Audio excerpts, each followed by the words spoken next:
తెలంగాణ ముఖ్యమంత్రి రేవంత్ రెడ్డి ఇటీవల రాష్ట్ర శాసనసభలో చేసిన ప్రకటనపై సుప్రీంకోర్టు తీవ్ర అసంతృప్తిని వ్యక్తం చేస్తుంది.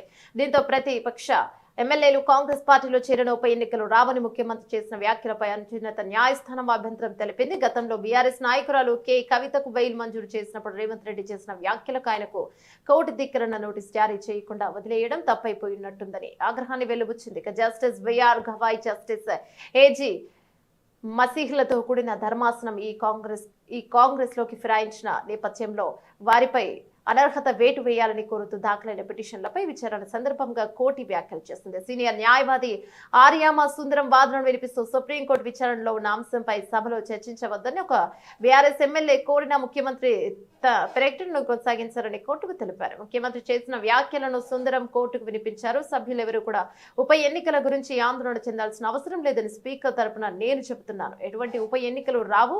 ప్రతిపక్ష ఎమ్మెల్యేలు కోరుతున్న ఉప ఎన్నికలు జరగవు. వారు ఇక్కడకు వచ్చినా అక్కడే ఉన్న ఉప ఎన్నికలు ఉండబోని ముఖ్యమంత్రి ఉన్నట్లు ఇక సుందరం కోర్టుకు వివరించారు. స్పీకర్ తన తరపు ముఖ్యమంత్రి మాట్లాడుతున్న మౌనంగా ఉండిపోయారని ఆయన తెలిపారు. ముఖ్యమంత్రి ప్రకటనను జస్టిస్ గవాయి తప్పుపట్టారు. తెలంగాణ అసెంబ్లీ స్పీకర్ కార్యదర్శి తరపున హాజరైన సీనియర్ న్యాయవాది అభిషేక్ ను ఇక మను సింగ్ ని ఉద్దేశించి గతంలో కవితపై వ్యాఖ్యలు చేసినప్పుడే రేవంత్ రెడ్డిపై తాము చర్యలు తీసుకొని ఉంటే ఇప్పుడు ఇలా వ్యాఖ్యానించి ఉండేవాడు కాదని తెలిపారు.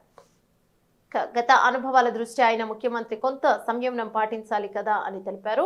ఇక ఇప్పటికే ఇలాంటి పరిస్థితిని ఎదుర్కొన్న వ్యక్తి సంవత్సరం కూడా గడవక ముందే మళ్ళీ అలాంటి స్వరం వినిపించడం సరికాదని న్యాయమూర్తి అన్నారు. సుప్రీంకోర్టు స్వీయ నియంత్రణ పాటిస్తోందని, ఇతర వ్యవస్థల్లోనూ అలాంటి స్వీయ నియంత్రణని సుప్రీంకోర్టు ఆశిస్తోందని స్పష్టం చేశారు. అంతకుముందు బుధవారం జరిగిన విచారణలో కూడా న్యాయవాది ఆర్యమ సుందరం ముఖ్యమంత్రి చేసిన వ్యాఖ్యల కోర్టు దృష్టికి తీసుకొచ్చారు. వివాదాస్పద ప్రకటనలు చేయకుండా ముఖ్యమంత్రిని హెచ్చరించాలని సీనియర్ న్యాయవాది ముకుల్ రోహత్ కి ఇక జస్టిస్ గవాయి సూచించారు.